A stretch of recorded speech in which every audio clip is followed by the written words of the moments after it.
Hoje, na nossa EBD, nós vamos conversar sobre um assunto muito importante que está consoante com aquilo que a gente vem aprendendo nas últimas EBDs também, sobre como a gente interpreta e entende a palavra de Deus e como que a gente pode, assim, também ensinar a palavra de Deus e aplicar para a nossa vida. Então, a gente vai falar hoje a respeito da modernidade e a interpretação bíblica. Então, o objetivo da aula de hoje, os objetivos da aula de hoje, é que você seja capaz de identificar na sua cultura, no seu país, na sua sociedade, os princípios e os pensamentos da modernidade. E assim também que você seja capaz de identificar na sua própria vida esses princípios, porque em grande parte nós somos homens e mulheres modernos que têm princípios da modernidade. E também que você seja capaz de identificar como isso interfere na sua interpretação do texto. Dessa forma, você vai conseguir entender o que é proveitoso e tem que continuar acerca da modernidade na hora de interpretar a Bíblia, e o que é que você deve abandonar, deixar de lado com relação aos princípios da modernidade. Vamos começar, então, abrindo em Lucas, capítulo 24.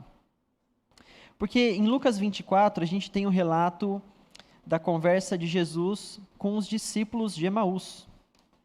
Depois que Jesus ressuscitou, ele começou a aparecer aos seus discípulos, e ele apareceu a esses dois discípulos que estavam no caminho para a cidade de Emaús e conversou ali com eles.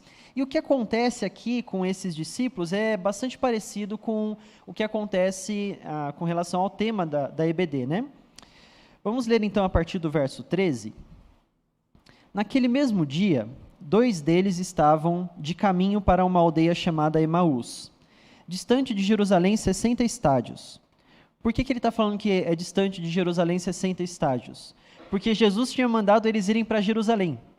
E eles estavam indo no sentido contrário de Jerusalém, Porque eles achavam assim, bom, Jesus morreu, então a nossa esperança morreu.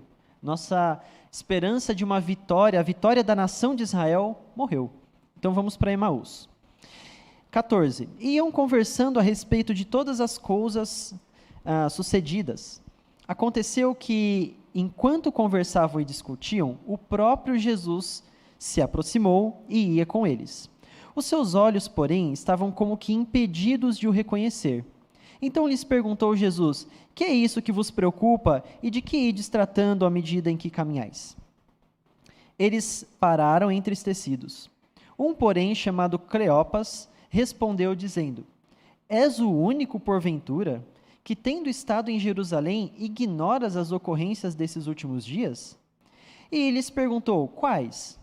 Explicaram: o que aconteceu a Jesus, o Nazareno, que era varão profeta, poderoso em obras e palavras diante de Deus e de todo o povo, e como os principais sacerdotes e as nossas autoridades o entregaram para ser condenado à morte e o crucificaram.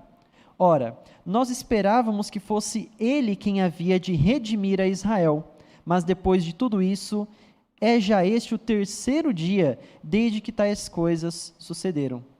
É verdade também que algumas mulheres das que conosco estavam nos surpreenderam, tendo ido de madrugada ao túmulo, e não achando o corpo de Jesus, voltaram, dizendo terem tido uma visão de anjos, os quais afirmaram que ele vive. De fato, alguns dos nossos foram ao sepulcro e verificaram a exatidão do que disseram as mulheres, mas não o viram. Então lhes disse Jesus: ó nécios e tardos de coração, para crer tudo o que os profetas disseram. Porventura não convinha que o Cristo padecesse e entrasse na sua glória? E começando por Moisés, discorrendo por todos os profetas, expunham-lhes o que a seu respeito constava em todas as Escrituras. Até aqui a leitura. Irmãos, reparem que interessante o que está acontecendo aqui. Estes discípulos, eles ouviram o próprio Jesus falando que ele deveria morrer, depois de 3 dias ele deveria ressuscitar. Jesus falou isso diversas vezes.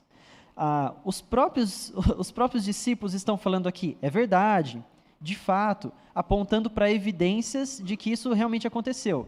É verdade que algumas mulheres nos surpreenderam, falando que foram ao sepulcro, e ele não estava lá, no sepulcro onde o morto deveria estar, Depois eles falam, de fato, a gente foi lá conferir e realmente ele não estava lá, ele desapareceu.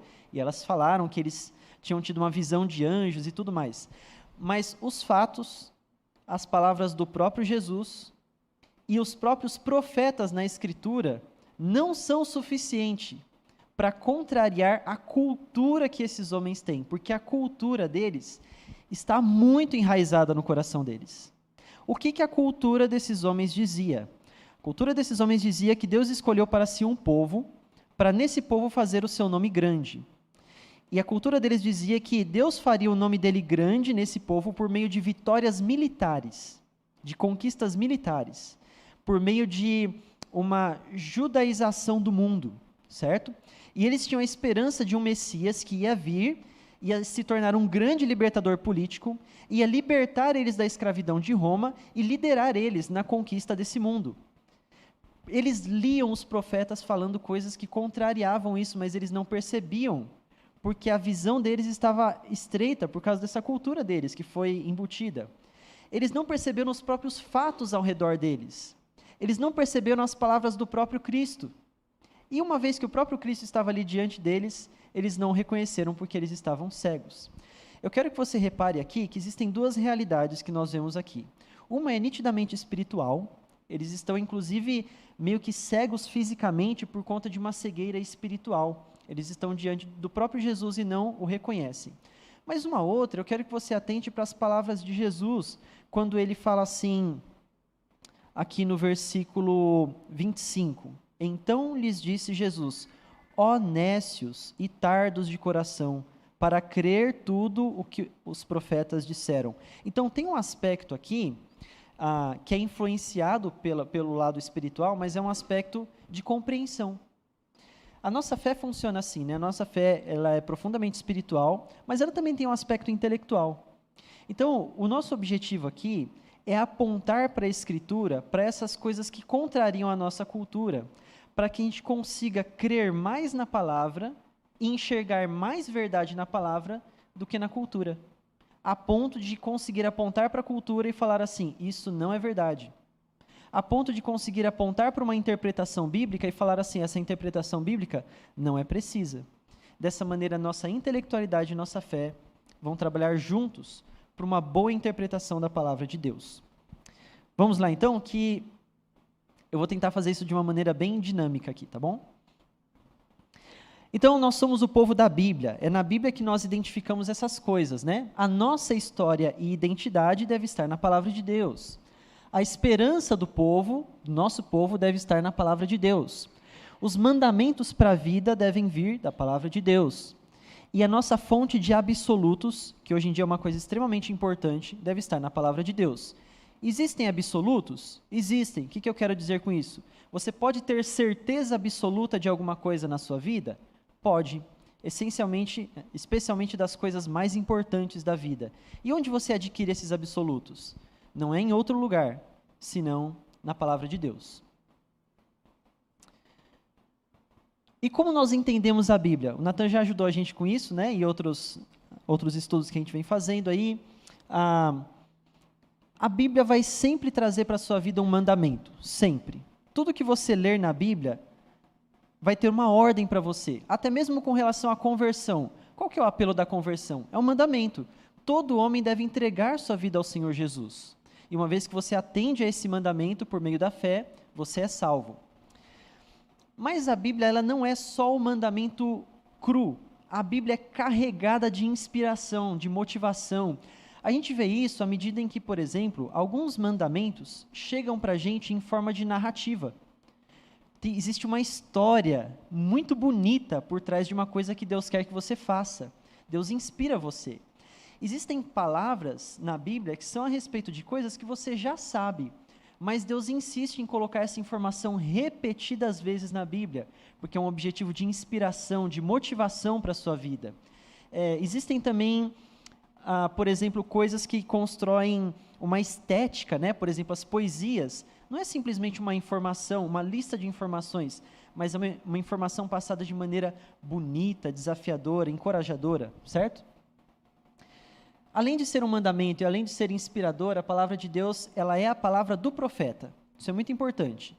é o que a pessoa que escreveu quis dizer. Em primeiro lugar, o que a Bíblia diz para você é o que o profeta, o apóstolo, o escritor que escreveu quis dizer para o seu público original. E aí existe uma aplicação disso para todos nós. Mesmo sendo uma cultura muito distante, tem uma aplicação disso. Até aqui só a revisão. Você já sabe disso, né? Só estou lembrando. Mas, ao mesmo tempo, é palavra de Cristo. O que significa dizer que é a palavra de Cristo? Vocês já viram aquelas Bíblias que têm grifado em vermelho as palavras de Jesus? Não faz muito sentido essa Bíblia, porque tudo isso aqui é a palavra de Jesus. Jesus Cristo é Deus, é o Deus Filho. E o Filho tem uma característica muito importante na Trindade. O Filho revela o Pai. Tudo que nos é revelado acerca do Pai vem a nós por meio do Filho. Então, tudo isso aqui é a palavra de Cristo. Uma vez que tudo isso é palavra de Cristo, você não deve entender o texto só à luz do que o profeta está dizendo. Em primeiro lugar, o que o profeta está dizendo. Mas, em segundo lugar, o que Cristo está dizendo por meio do profeta, à luz da Bíblia inteira. Vou te dar um exemplo. O que o profeta estava querendo dizer com a história de Abraão indo matar o seu filho, e depois Deus impedindo ele de matar seu filho, substituindo por um cordeiro? Em primeiro lugar, o profeta está relatando aquela história para falar assim: Deus despertou no coração de Abraão fé, essa fé era imatura e ele amadureceu essa fé a ponto de Abraão estar disposto a matar o seu próprio filho. E você deve entender que nada na sua vida pode ter mais valor do que a vontade de Deus. Nem mesmo o filho que Deus prometeu a você. Então, você deve ter essa mesma fé que Abraão teve. Ponto. Esse é o objetivo do profeta. Mas Cristo está mostrando algo mais. Ele está falando assim: você é aquele que deveria ter sido oferecido em sacrifício a Deus, por causa do seu pecado.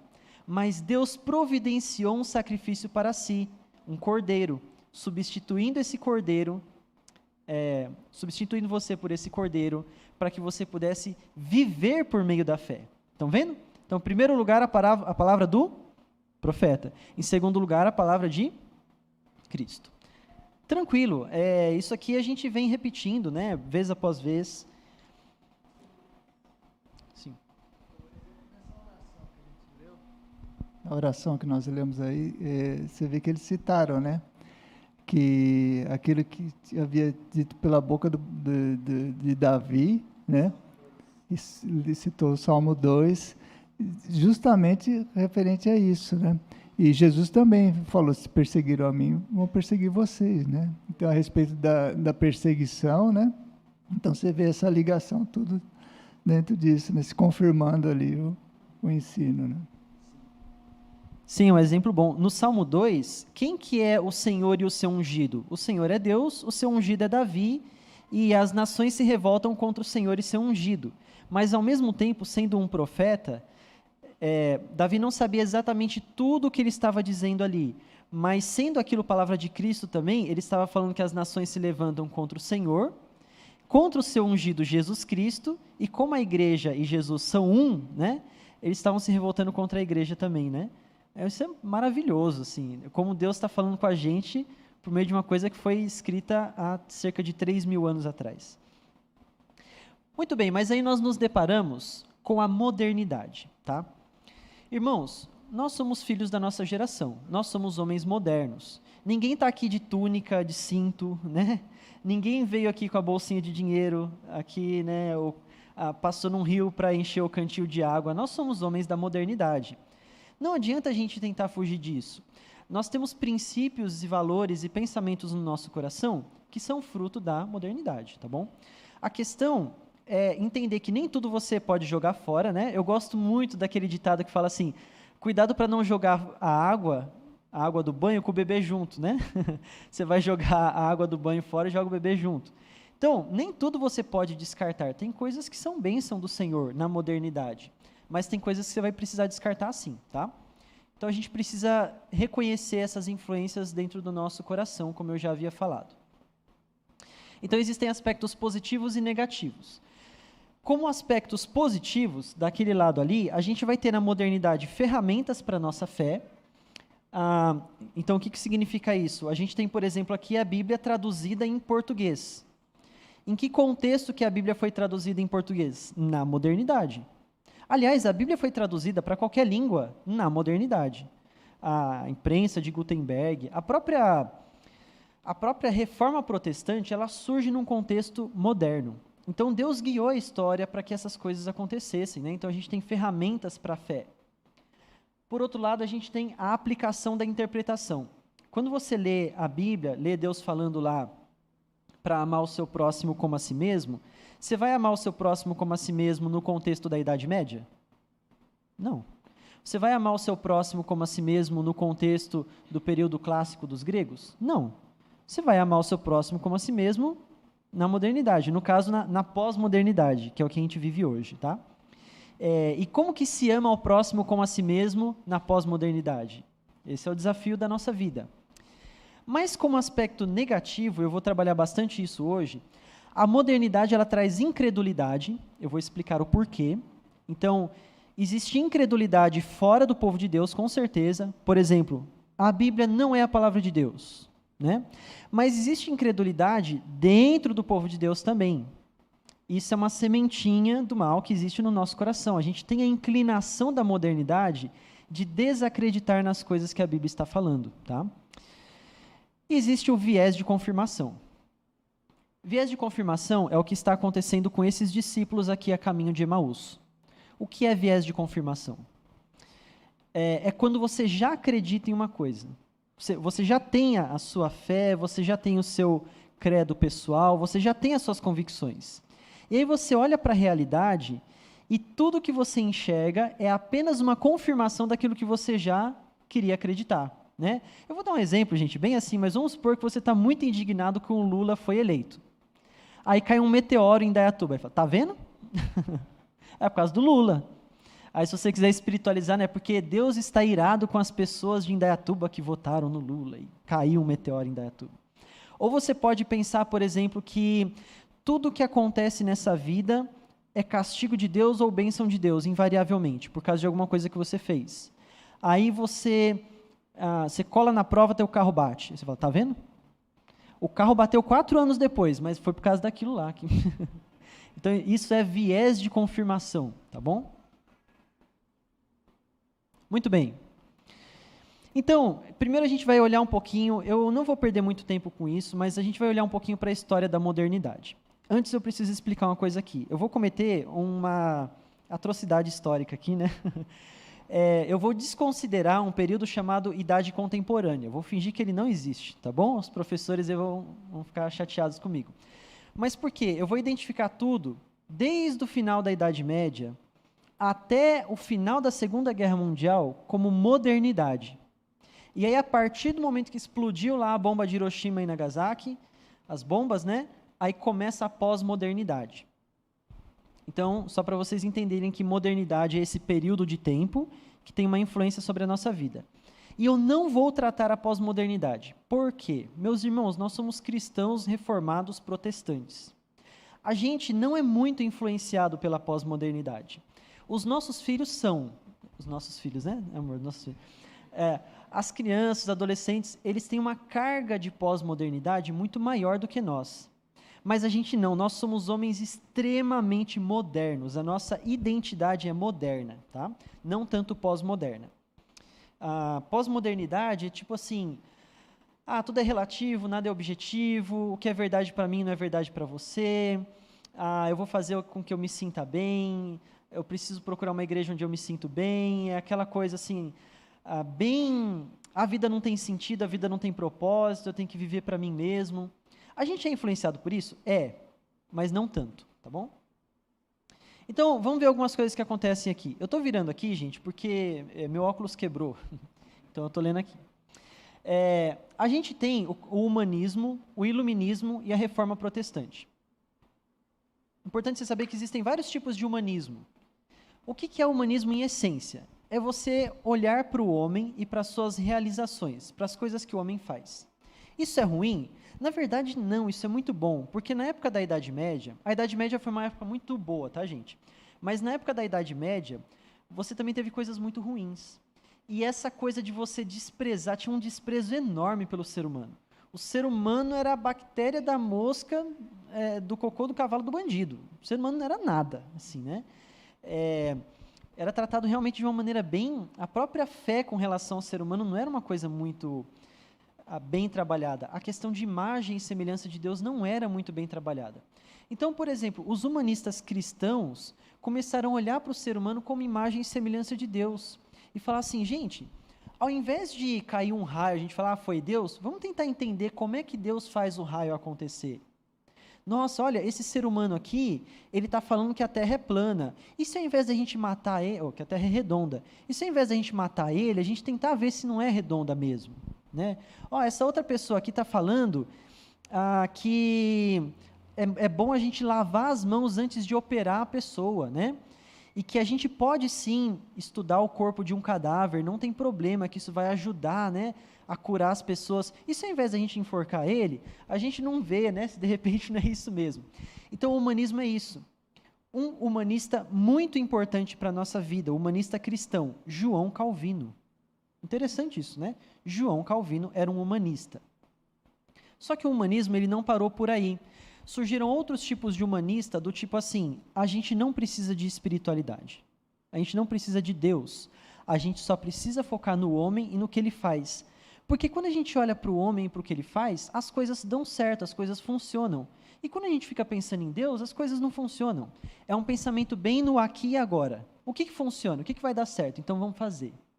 Vocês estão percebendo algumas das identidades da modernidade que permanecem até hoje? A espiritualidade começou a ser deixada de lado, mas é nesse contexto que surge a reforma protestante, né? Depois a gente tem um momento posterior, que é isso aqui que o pessoal chama de idade contemporânea, que eu ignorei totalmente, chamei de idade moderna, né? Que são as revoluções, é quando todo esse asco do clericalismo, dos padres, dos papas e tal, se transforma em revolta. E aí surge a Revolução Francesa. Tem uma frase da Revolução Francesa que é assim, nós queremos enforcar o último rei nas tripas do último padre. Era assim que eles pensavam. Eles odiavam a monarquia, eles odiavam a igreja e junto eles odiavam a Deus. Essa revolução, essas revoluções iluministas, praticamente ateístas, né? Elas foram extremamente radicais mesmo. Muita gente morreu. Eu quero que você entenda que existe um pano de fundo disso, desse asco da religiosidade.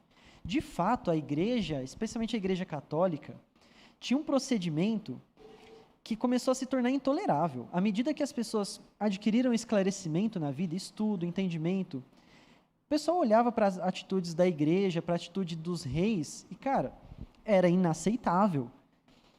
Os pobres eram pisados como se fossem nada assim, sabe? E aí surgiram essas revoltas. As revoltas foram boas? Não foram, tá? No sentido assim, as demandas deles eram legítimas? Não eram. Eles corrigiram um problema com o outro. A Revolução Francesa trouxe muitos problemas para a nossa vida também. Mas isso é para você entender que até hoje existe esse asco da religiosidade. Até hoje existe essa coisa assim, fé não vai levar a gente a lugar nenhum. Eu tenho que olhar para o microscópio, eu tenho que olhar para as pedras, para as rochas, para as estrelas, aí sim eu vou ser alguém na vida, né? O final disso, o ápice disso foi o darwinismo e o socialismo, ambos ali em meados de 1860. Eu estou pegando a data em que o termo foi cunhado, tá bom? Darwinismo e socialismo. E aí, depois do socialismo, eles passaram a utilizar novamente o termo comunismo também. Então, o que é o comunismo e o darwinismo? Já é um rompimento completo com Deus. Realmente, assim, Deus não vai ter relevância nenhuma para a gente hoje. Já não era assim antes? Não. Antes funcionava assim. Deus existe? Existe. Mas Deus é Deus domingo. Domingo eu vejo Deus. Domingo a gente vê essa questão de Deus. E também as pessoas passaram a acreditar numa coisa que era o seguinte: tudo que a Bíblia diz, toda a verdade que a Bíblia diz, eu posso conhecer por meio da ciência. Ou seja, se eu estudar bastante a natureza, se eu fizer muitos estudos científicos, no final das contas eu vou conhecer a Deus. Eles realmente acreditavam nisso. Quanto mais eu estudar, me aprofundar no campo da ciência, mais eu vou descobrir epistemologicamente, ou seja, no nível do conhecimento, né, de informação, quem é Deus. Então, cada vez mais eles se afastavam da Bíblia e se aproximavam disso. Depois dessas revoluções aí, a conclusão deles foi: a Bíblia é história para boi dormir. A Bíblia não me serve para nada. Isso aconteceu com 100% das pessoas no mundo inteiro? Não, mas era uma maioria e especialmente assim, dominava os campos dos intelectuais. Perceba isso, os intelectuais influenciam os intelectuais de baixo, né, os professores. Esses intelectuais também influenciam os artistas. E os artistas influenciam quem? Nós. É assim que o mundo gira, tá bom? Você não vai sentar com um cara para o cara explicar para você como que a ciência é superior à Bíblia e como que você tem que confiar na Bíblia só de domingo.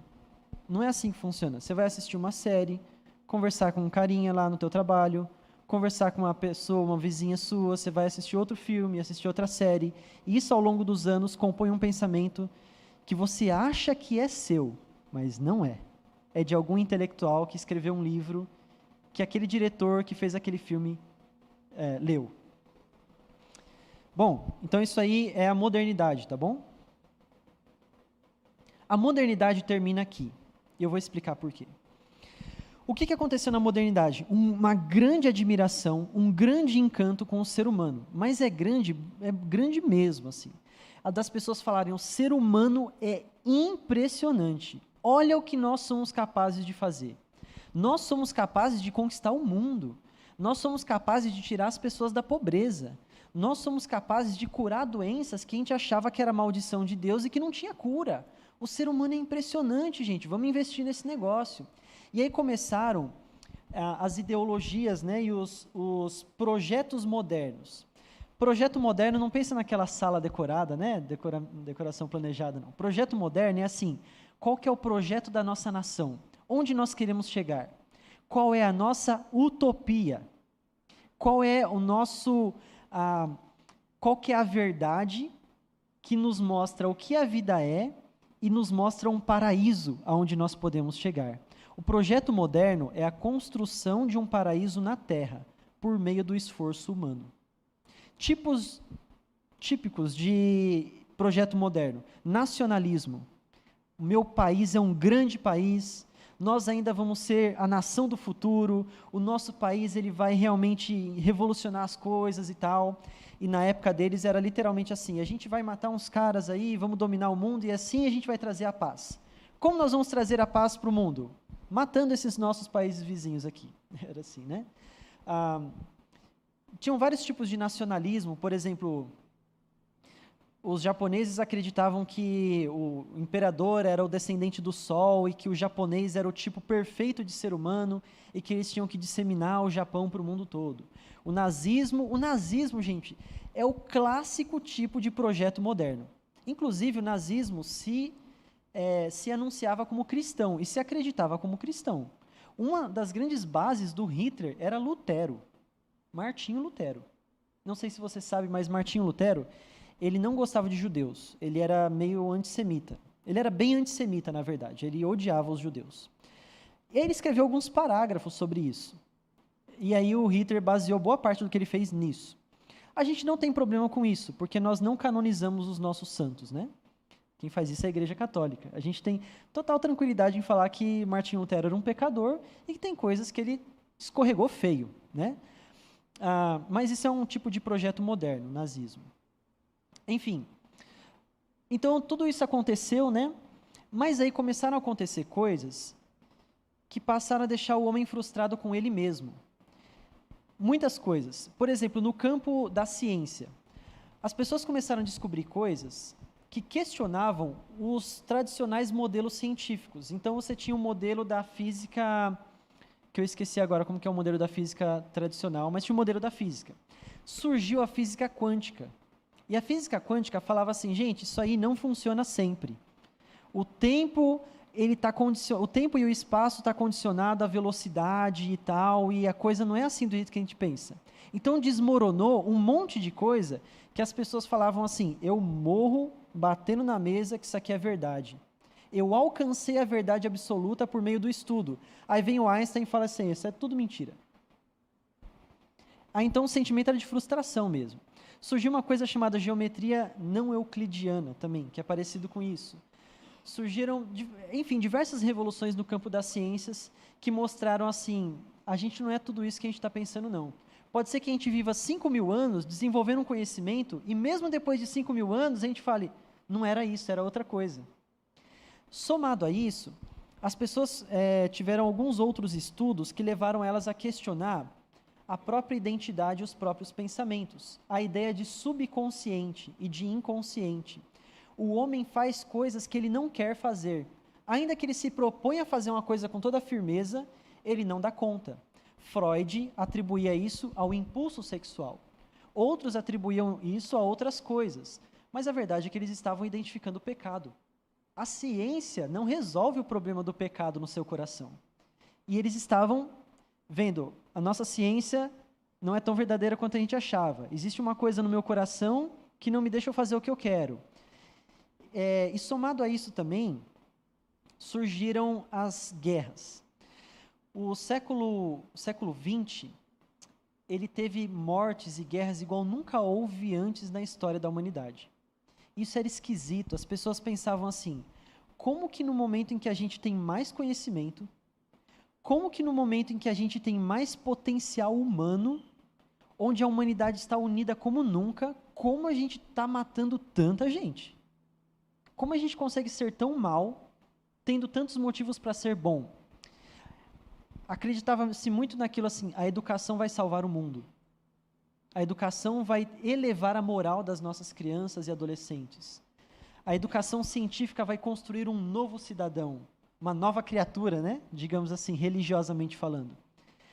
Quando explodiu a bomba de Hiroshima e Nagasaki, aí foi o último dominó que caiu. Aí acabou.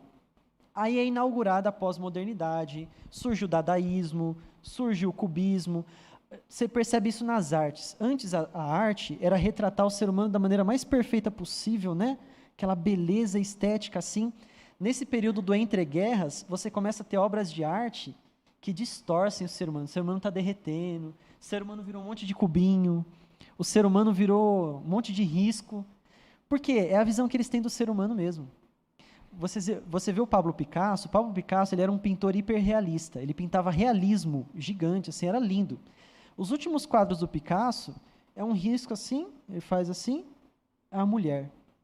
Tem um artista chamado Juan Miró, ele desenha uns riscos assim, pinta uma manchinha de amarelo, o nome do quadro é Um Pai com o Filho Pescando no Rio. É uma visão de que assim, nada tem sentido, nada tem beleza. Nós somos simplesmente um monte de risco em cima de uma tela. Por quê? Por quê? A esperança do homem estava em Deus na Idade Média. Por causa dos abusos da igreja e do reinado, né, dos reis, o homem se frustrou com Deus. Para quem ele se voltou? Para o próprio homem. Só que aí o homem confiou na ciência e na tecnologia, se frustrou com a ciência e a tecnologia. Não sobrou nada. Você entendeu? Isso é a pós-modernidade. Não é à toa, gente, que os nossos adolescentes e nossos jovens estão morrendo de depressão. Eles não têm nada. Eles são convencidos todos os dias na escola de que a vida é um grande risco em cima de uma tela. Mas nós somos homens modernos, lembra? A gente ainda não caiu a ficha.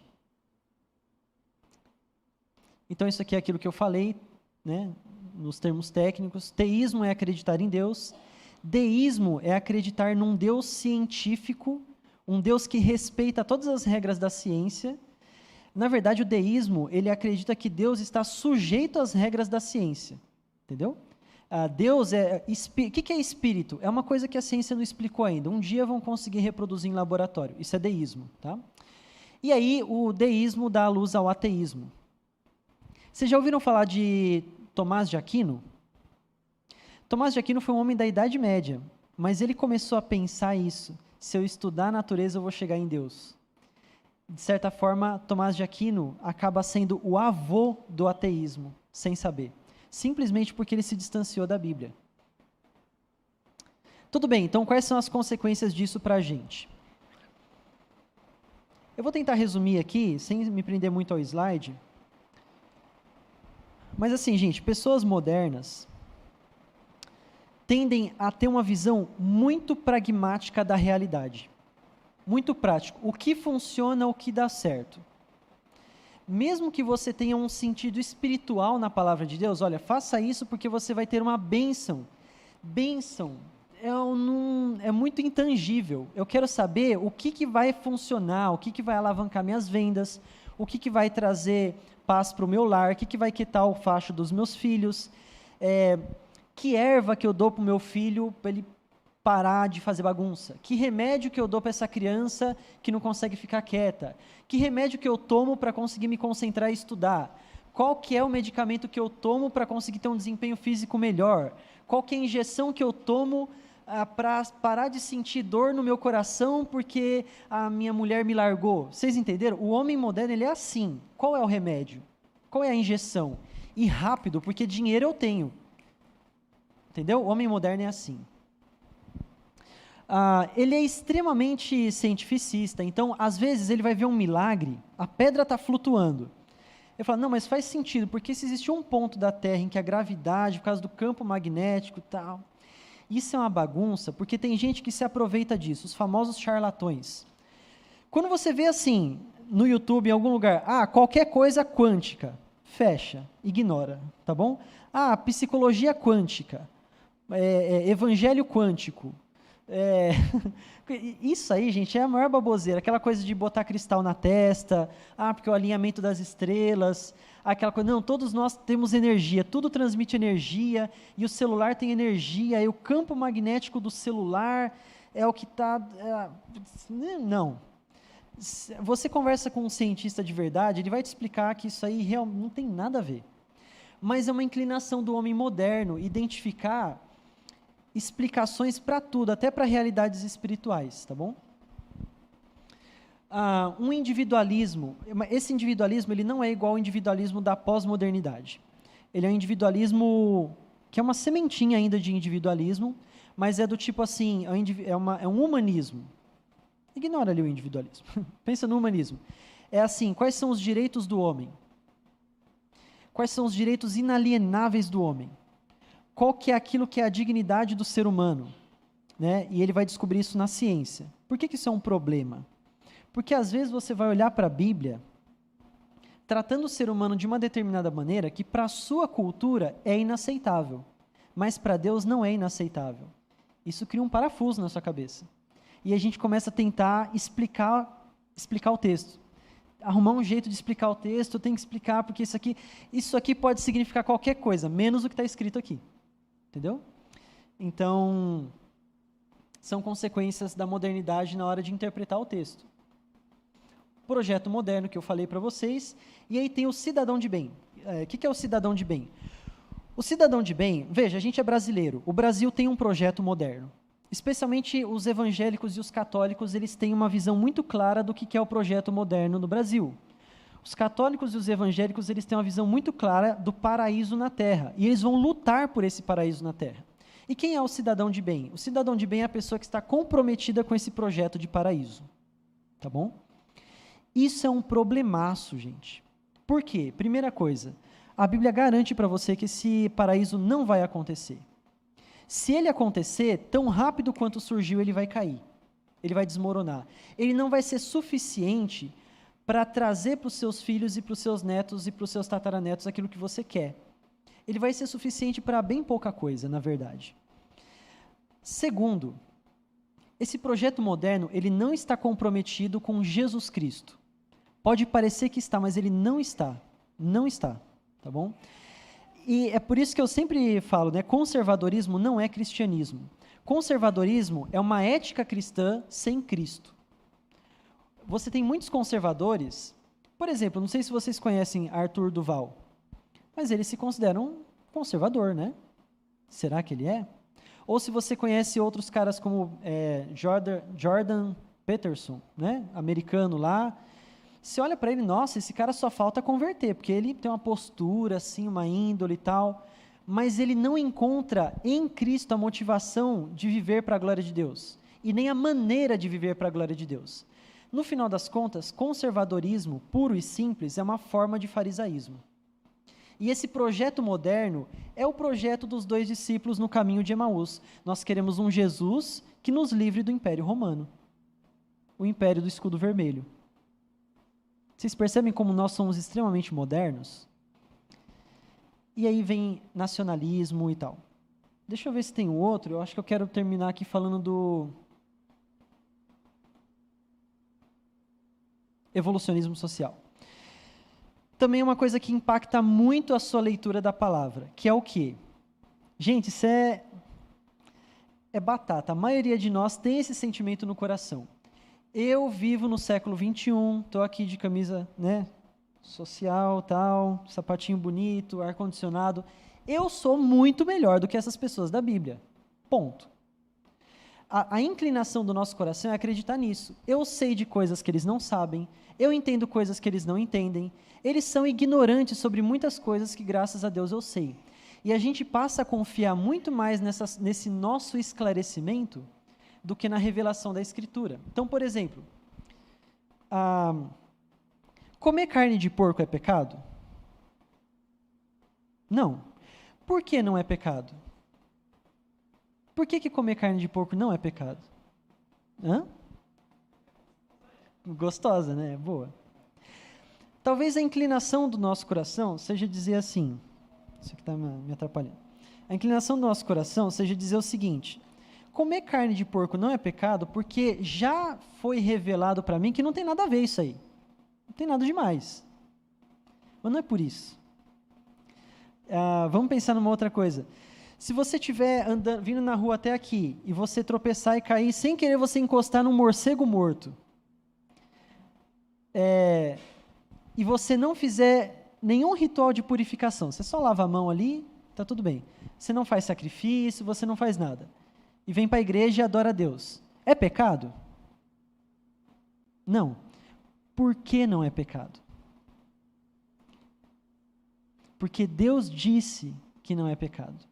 E é pelo mesmo motivo que antigamente era pecado. Irmãos, se um cara comesse carne de porco em Israel, na época de Josué, na época de Samuel, se um cara encostasse num morcego morto, olhasse para um lado, ninguém está vendo, vou limpar aqui, vou lavar a mão, porque eu não quero ter que fazer outro sacrifício, porque meus cabritos estão acabando.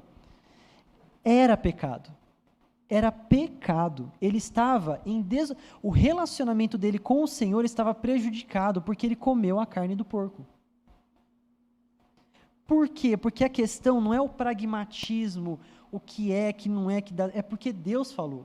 Quem determina o que é bom, o que é ruim, o que pode, o que não pode, em todas as instâncias da vida, é Deus. E não só isso, Deus não determina simplesmente um sim e não. Deus determina a gravidade das coisas. E uma coisa que é importante a gente aprender é que existe pecadinho e pecadão, sim. E não é simplesmente por causa da consequência. Essa coisa de falar assim, não existe pecadinho e pecadão. O que existe é uma consequência maior ou uma consequência pior. Gente, isso é extremamente moderno. É um pensamento muito moderno, que está no nosso coração. Eu estou falando isso para vocês, gente, tudo isso que eu estou falando para vocês eu já pensei assim, tá bom? Boa parte do que eu falo para vocês eu já pensei dessa maneira. E eu vim entendendo com o tempo. Então, assim, o que faz uma coisa ser pior ou melhor é o quanto Deus se expressa acerca daquilo. E isso acontece na Bíblia com muitos pecados. Deus expressa isso no Antigo e no Novo Testamento. Né? E o que faz a carne de porco ser pecado não é porque ela fazia mal. Vocês já viram uma explicação assim? Por exemplo, Deus deu a lei do morcego lá, porque se o cara botasse a mão no morcego morto e ele só lavasse e tal, ele ia transmitir doença. Só que o povo não ia saber o que é uma bactéria, o que é um vírus. Então, o que Deus fez? Como Deus conhecia a ciência da coisa, ele falou que é para eles lavarem a mão lá e fazer o ritual, porque é o jeito que eles iam entender. Então, hoje eu já tenho o entendimento da ciência, não preciso disso. Não é isso? O objetivo de Deus não tinha absolutamente nada a ver com morcego. Se você quiser comer morcego hoje, você pode. Não tinha nada a ver com isso. Tinha a ver com criar uma ilustração para Israel, para mostrar que existe uma diferença entre o puro e o impuro. E quem determina o que é puro e o impuro é Deus. É só isso. Tinha um outro objetivo também, essa lei do morcego. A lei do morcego tinha o objetivo de mostrar que... Eu que estou chamando de lei do morcego, tá? Não tem esse nome na Bíblia, não. Mostrar que muitas vezes, até sem querer, você peca. Você está mergulhado num mundo de pecado. Você tropeça e cai, pequei. Sem perceber, sem querer, sem... Ele queria mostrar o quanto a gente necessitava da salvação de Jesus Cristo de uma maneira muito profunda. Porque a gente peca, assim, quase que instintivamente, entende? Esse era o objetivo. Percebe que é um objetivo didático, prático, mas ele é profundamente espiritual. Ele não é simplesmente pragmático. Então a gente não deve se sentir seres espiritualmente mais evoluídos do que a palavra, tá? Do que os homens da Bíblia. Ok. Quanto tempo eu tenho? Pouco, né? Bem pouquinho, tá bom.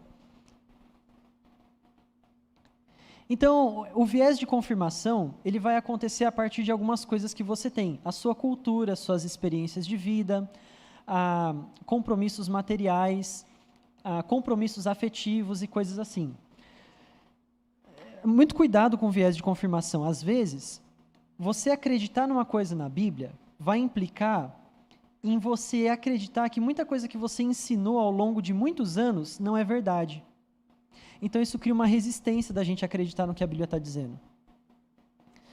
Você pode ter problema em acreditar no que a Bíblia está dizendo, porque se a Bíblia estiver dizendo o que ela está dizendo, você vai perder bens materiais, você vai perder dinheiro. E isso não é simplesmente questão de ganância, pode ser questão de segurança da sua família. E aí você pensa assim, não, Deus está vendo o meu coração. Essa frase é extremamente moderna. Deus está vendo meu coração. Então, não tem problema, eu vou fazer do jeito que dá certo, do jeito que funciona. Deus está vendo a boa motivação do meu coração, está tudo certo. O homem moderno, ele não entende rituais, porque rituais não dependem só do compromisso do coração, do desejo do coração, da intenção. Depende da coisa em si, do ritual em si. Entendeu? Então, para a gente isso é confuso, mas é verdade. Então, toma cuidado com coisas que são preciosas demais para você. No caso dos discípulos de Emaús, a libertação da nação de Israel era preciosa demais. Todo judeu convertido, ele precisou passar por uma coisa muito dolorosa, aceitar que Deus havia rejeitado os judeus. Isso não era ok para eles, mesmo. Tanto é que muitos deles se converteram, entre aspas, e depois abandonaram o cristianismo porque eles não aceitavam isso. A gente tem que estar esperto com isso. Então, eu dei para vocês vários exemplos, né? Por meio da questão da lei do porco e tal, mas existem outros exemplos também.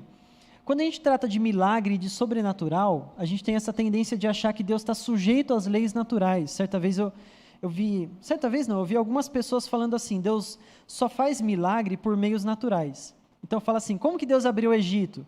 Na verdade, tinha um trecho ali de terra que era mais alto, e aí Deus fez, soprou um vento, e Deus fez a história coincidir para que um evento natural coincidisse com a passagem. Não, gente, Deus abriu o mar no meio, Deus falou assim, gravidade, você agora só vai valer para a gente, não vai valer para a água. E Deus mudou as leis dele, porque ele que fez a lei, ele faz com a lei o que ele quiser, entendeu? Ele abriu o mar vermelho. Uma consequência última da coisa toda é o liberalismo teológico. O que o liberal fala? A Bíblia é um mito. Nada disso aqui é verdade. Mas me traz muitos princípios bons. É tipo a história do coelho e da lebre. Isso é a Bíblia. Isso é uma consequência da modernidade.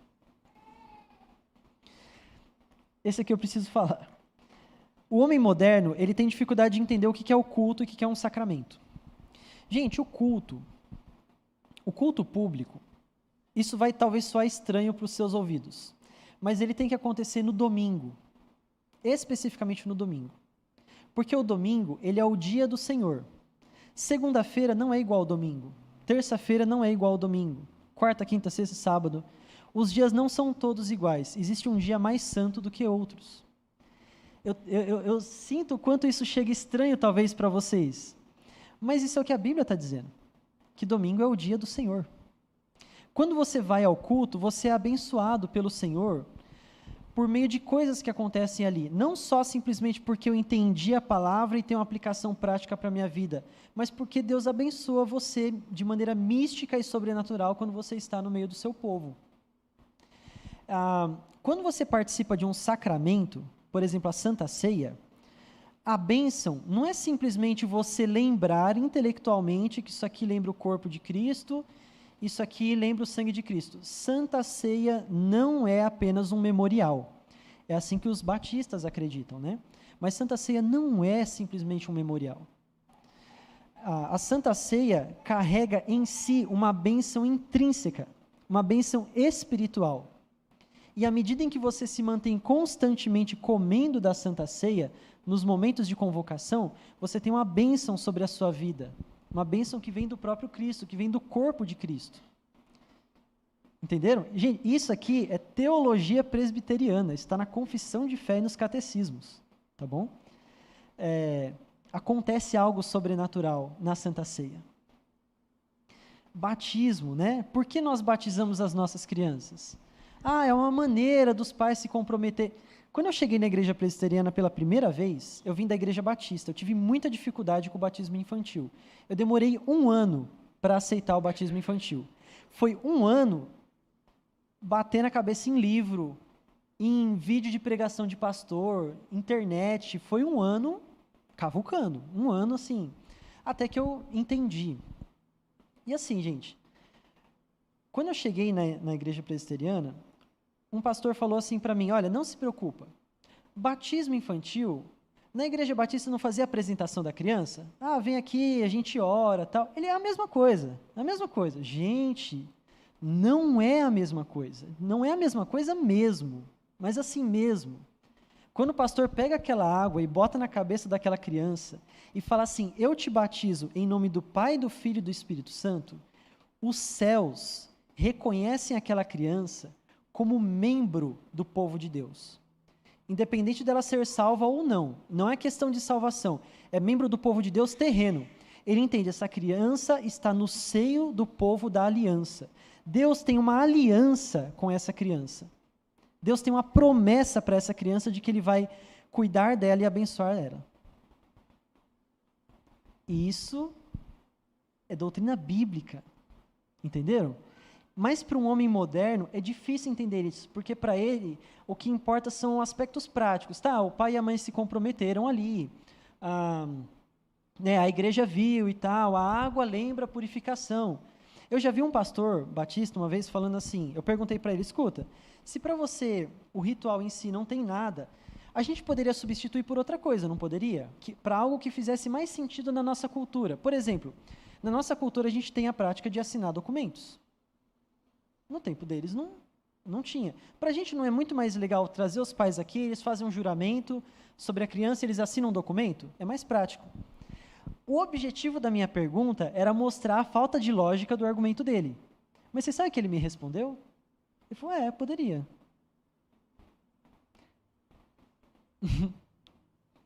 Poderia. Então, eu estou dando apenas exemplos, gente, para você entender. Quando você se aproximar da palavra de Deus, repara o que ela está dizendo. A gente tem uma cultura evangélica no Brasil. E essa cultura evangélica brasileira, extremamente influenciada pelo neopentecostalismo e pela doutrina batista, que foi a que mais se disseminou, né, no Brasil, ela impacta a maneira como a gente interpreta a palavra de Deus. A gente tem que ver o que a Bíblia está dizendo. Surgiu dúvida, o texto parece confuso, não corre para a internet, para vídeo de pregação de pastor. Traz para a gente, vamos conversar, dá oportunidade para a tua igreja explicar para você na doutrina da sua igreja o texto bíblico, entendeu? É melhor. Enfim, tem muitos exemplos, né? E o meu tempo está passando bastante. Eu quero dar esse último exemplo, tá bom? Por mais que nós sejamos pessoas científicas e queiramos a explicação das coisas, o nacionalismo vem com força. E no nacionalismo, você se torna um cidadão de bem, lembra? E, gente, o cidadão de bem, ele não questiona. A geração mais antiga, ela tem essa coisa, né? Ela é extremamente disciplinada, isso é um ponto muito positivo. Ela construiu Um mundo impressionante. Impressionante. A galera da minha geração, ela é muito indisciplinada, muito mesmo. E a outra geração, a gente nem fala, né? Mas assim, a diferença é absurda de produtividade, de compromisso, de sacrifício, de entrega.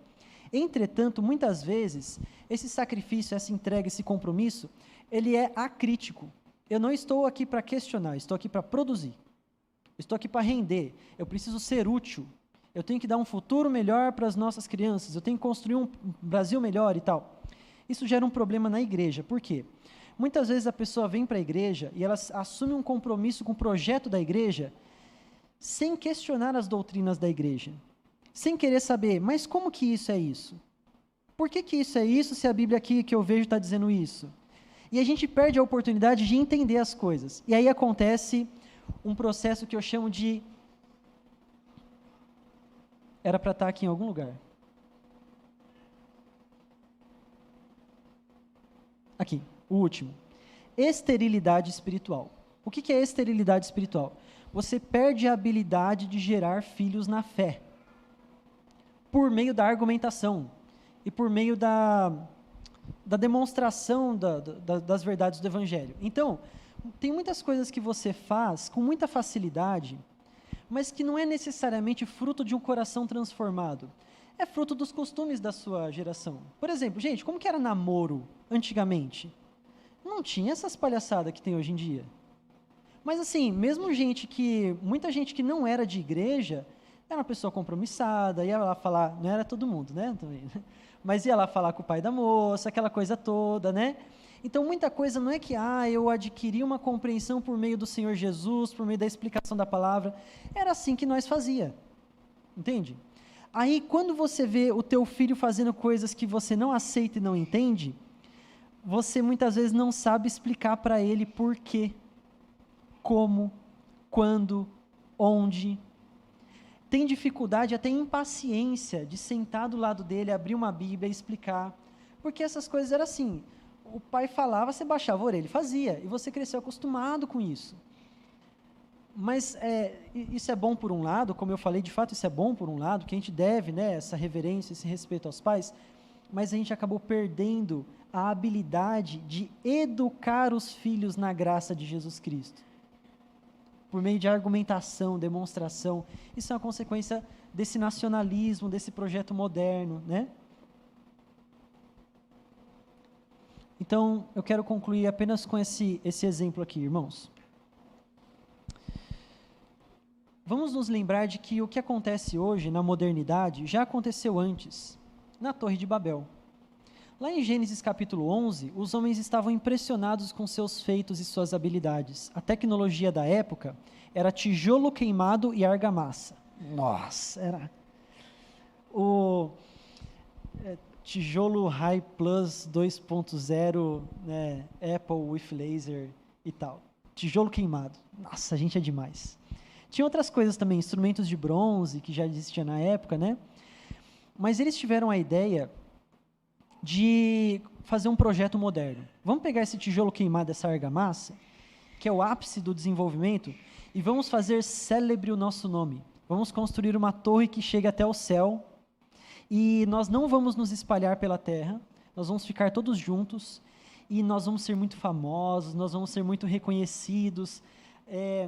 Você coloca sempre quando você coloca um nome sobre a sua vida, assim, a tendência daquilo se tornar uma idolatria muito grande. Para eles, era o nome deles ali, né? E eles se empreenderam nesse projeto. O reverendo Shun, ele fala que essa ideia de tornar célebre o nome, essa ideia de conquista dos povos pela violência, também tinha isso, né? Eles estavam encantados com o ser humano e com o que o ser humano podia fazer, se rebelaram contra a ordem do Senhor. A ordem do Senhor era, primeiro, viver para a glória de Deus e não para a glória do homem. Segundo, a ordem do Senhor era uma ordem que gerava insegurança. Vocês devem se espalhar pela terra. Você casou, você vai pegar lá, vai lá para o pé daquele morro que ninguém conhece, vai desbravar aquela terra, vai edificar ali uma cidade e os seus filhos vão se espalhar pela terra. Percebe? Isso é inseguro, isso é incerto, isso é novo. E a consequência foi que Deus trouxe para eles confusão, Deus confundiu a língua deles ali. E fracasso, né? Aquele lugar passou a ser chamado de Babel. Babel. E a Bíblia explica por que chama Babel, porque ali o Senhor confundiu as línguas. A gente não sabe até hoje, assim, o nome da cidade que eles queriam construir ali. Ninguém sabe. O nome da cidade é chamado de Babel. Confusão. Tá vendo? Da mesma maneira, os homens desse século, com toda a sua engenhosidade, tecnologia, compromisso social, com todo o seu desenvolvimento, com toda a sua admiração pelo ser humano, eles vão estar perante o Senhor no dia do juízo. E nada disso vai ter valido. Nada disso vai ter valido. O que realmente vai ter valido perante o Senhor vai ser o nosso compromisso com a revelação da sua palavra, a fé na revelação da palavra. E é isso que a gente encontra em Gênesis capítulo 12. Deus chega para Abraão nesse contexto, nessa humanidade, vivendo de maneira egocêntrica e moderna, digamos assim, e Deus fala para Abraão: Abraão, eu prometo que de você eu vou fazer uma grande nação, eu vou fazer de você uma bênção, por meio de você eu vou abençoar todas as famílias da terra. Eu vou te dar, você é estéril, né, Abraão? Pois de você vai vir uma grande nação. Tá vendo? Nada disso tem uma lógica científica, nada disso tem nada a ver com tijolo queimado e argamassa, tem a ver com fé. Você vai ter filho. E eu quero te dar uma missão. Eu quero que você saia daqui e vá para uma terra. Que terra, Senhor? Ah, uma terra. Vai andando que eu vou te mostrando. E, gente, a nossa vida é assim. Deus te chamou para uma terra que você não conhece, para um futuro que você não vê, que provavelmente você vai morrer antes de ver. E Ele chama você a ir vivendo, pela fé, para uma terra que Ele vai te mostrar, para ter filhos por meio da fé também. Mas para isso a gente precisa olhar com fé para a palavra do Senhor e abrir mão de muitos dos nossos princípios da modernidade. Amém?